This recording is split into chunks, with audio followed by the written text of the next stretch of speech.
पंजाब के जंगल में टुनटुनी नाम की बाल काटने वाली चिड़िया रहती थी। टुनटुनी को बाल काटने के अलावा कोई और काम नहीं आता था। उसकी छोटी सी दुकान उसके जीने का सहारा थी। क्या बात है टुनटुनी बहन, इतनी सुकून से बैठी हो? काम बहुत ज्यादा है या काम ही नहीं है?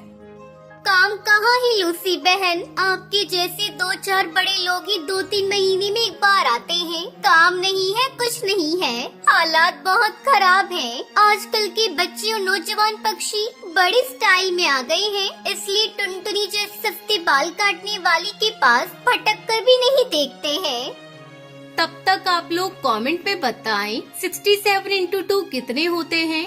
इतना कहकर टुनटुनी अपनी दुकान बंद करके घर जाती है। सुनहरी की तबीयत बहुत खराब है टुनटुनी बेटा, हॉस्पिटल लेकर जाने के लिए पैसे चाहिए। तुमने पिछले 1 महीने से एक पैसा भी नहीं दिया है। हाँ माँ, मैं जानती हूँ, और अब मैं इस काम को छोड़कर मजदूरी करने के बारे में सोच रही हूँ। सुनहरी के पापा तो इस दुनिया में नहीं रहे, इसलिए शायद अब दुकान पर कोई नहीं आता। कुछ दिनों में मैं नया काम शुरू करती हूँ। ऐसा कहते हुए टुनटुनी अपने किसी पुराने दोस्त से कुछ पैसे उधार लेने के लिए जाती है, लेकिन कहीं से भी उसे पैसे नहीं मिलते। निराश होकर पूरे जंगल में घूमने के बाद टुनटुनी को कोई भी रुपए देने के लिए सामने नहीं आता है। एक दिन बाद लूसी फिर टुनटुनी चिड़िया की दुकान पर आती है और टुनटुनी सारी परेशानी उसे बताती है। सच कह रही हो टुनटुनी, आजकल के बच्चों के शौक बहुत हो गए हैं। वो शौक उन्हें बहुत महंगे पड़ रहे हैं। ये बात वो मानना नहीं चाह रहे हैं। सिर्फ 100 रुपए देने के लिए टुनटुनी चिड़िया को जंगल भर की बातें बताकर 2 घंटे तक अपने साथ खड़ा करने के बाद लूसी कबूतरी पैसे देती है। शुक्रिया लूसी बहन, मैं ये पैसे जल्द से जल्द लौटाने की कोशिश करूँगी। ऐसा कहते हुए टुनटुनी पैसे लेकर सीधा घर जाती है और अपनी बेटी को हॉस्पिटल ले जाकर उसका इलाज करवा कर घर लेकर आती है। माँ जी, बस 1 दिन और इंतजार कर लो। कल से मैं मजदूरी करके थोड़े बहुत पैसे लेकर आ जाऊंगी।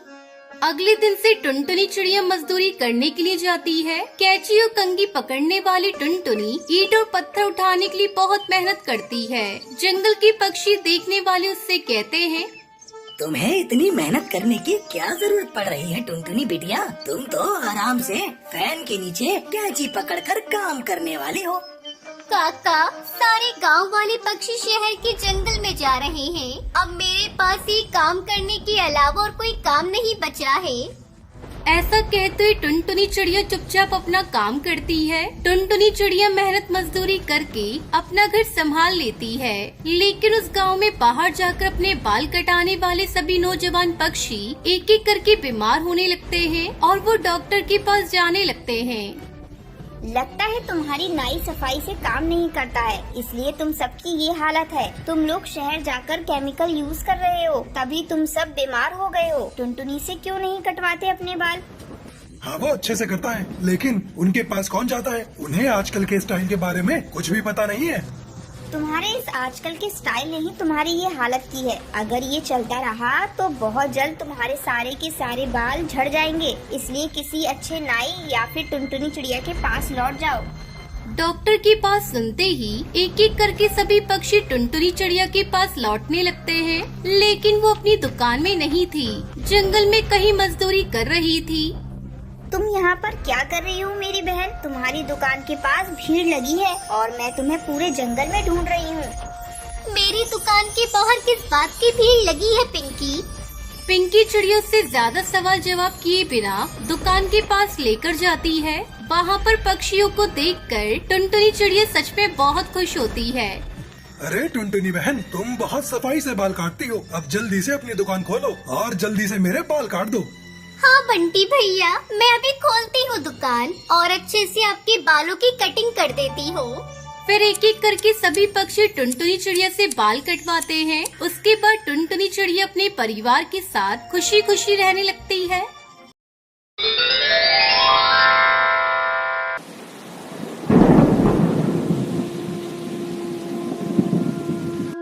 केरला के जंगल में टुनटुनी चिड़िया अपने पति बंटी कबूतर और बेटी पिंकी और एक बेटे गोलू के साथ जंगल में रहती थी। टुनटुनी चिड़िया बंटी कबूतर खेती करके अपना गुजारा करते थे।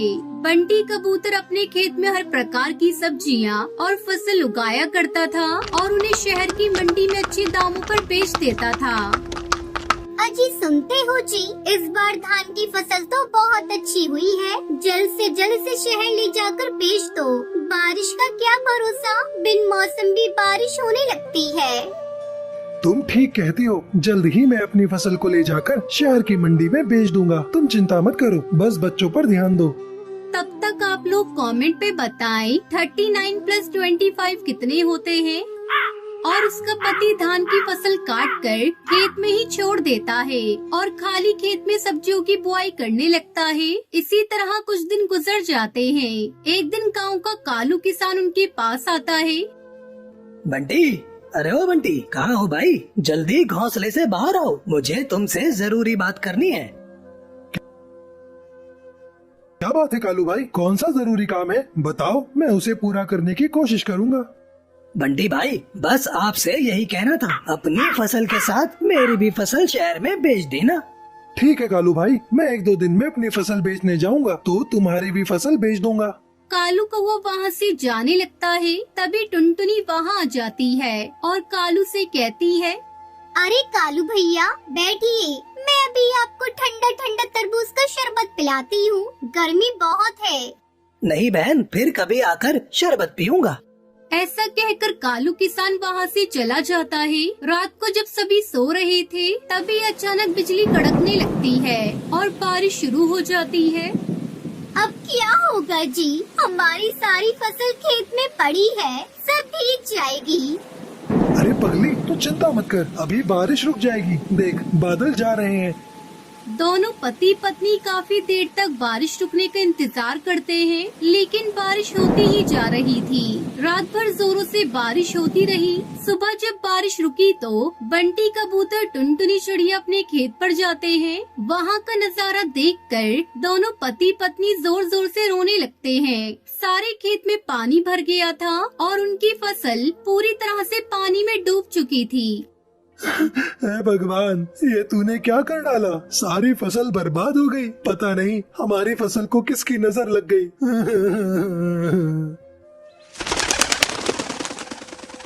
मम्मी, पापा, जल्दी घर चलो, हमारा घर टूट गया और गोलू उसके अंदर दब गया है। मैं किसी तरह अपने आप को बचा पाई हूँ। भगवान के आगे किसी की नहीं चलती, हम कर भी क्या सकते हैं। चल कर बेटे गोलू को देखते हैं। तीनों जब तक घर पहुंचते हैं तो उनका बेटा गोलू भगवान को प्यारा हो गया था। हे भगवान, ये सारी आपदा तुझे हमें ही देनी थी। एक तो हमारी सारी फसल तूने खराब कर दी और ऊपर से मेरा बच्चा मुझसे छीन लिया। ऐसा क्यों किया भगवान? मेरा बेटा गोलू। बंटी कबूतर टुनटुनी को चुप कराता है और वही पत्थर के किनारे कुछ लकड़ियां जलाकर आग जलाता है और कुछ दिन बारिश के मौसम में वही गुजारते हैं। फिर कुछ दिनों में जंगल का पानी उतर जाता है। टुनटुनी चिड़िया अपनी कलेजी पे पत्थर रखकर फिर से अपना नया घोंसला एक डाल पर बनाती है और अपने बेटे के गम को भूलकर किसी तरह अपने परिवार के साथ रहने की कोशिश करने लगती है।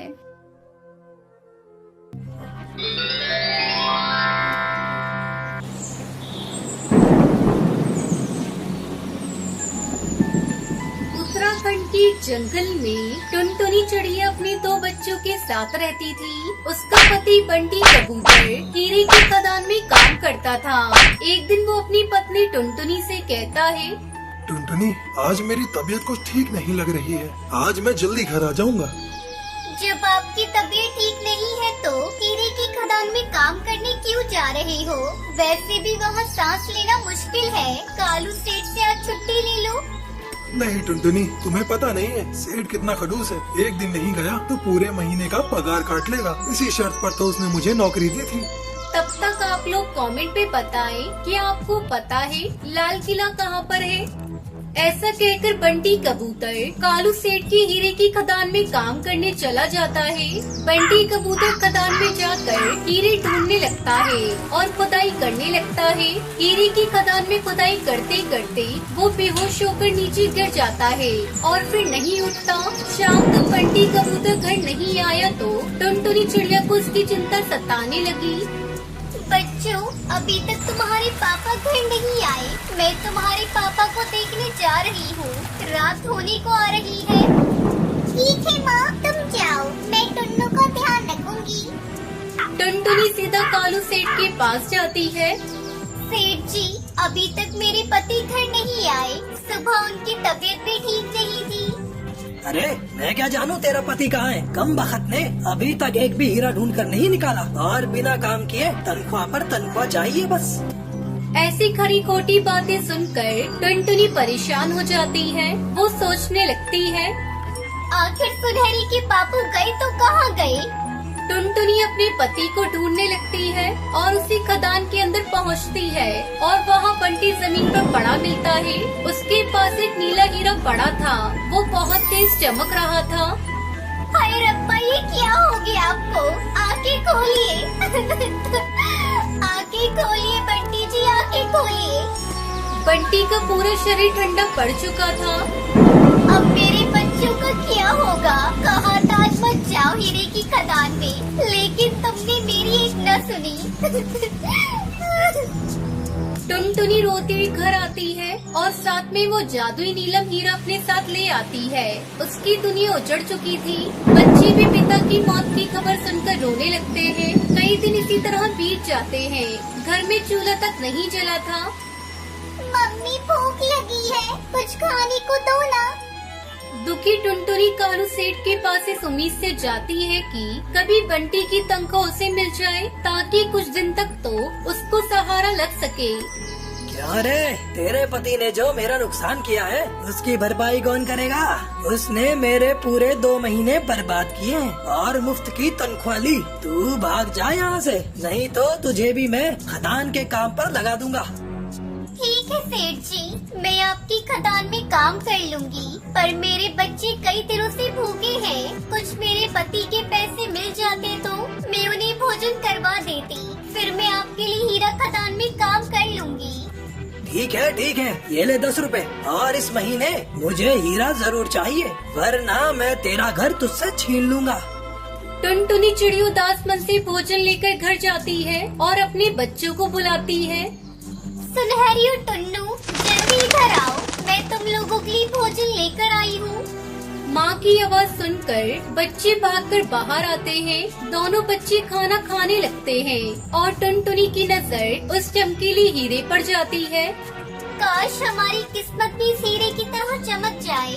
अगर सेठ की खदान में काम नहीं करा तो सेठ हमारा घर भी छीन लेगा। क्या करूँ, कहाँ जाऊँ, किससे मदद मांगू?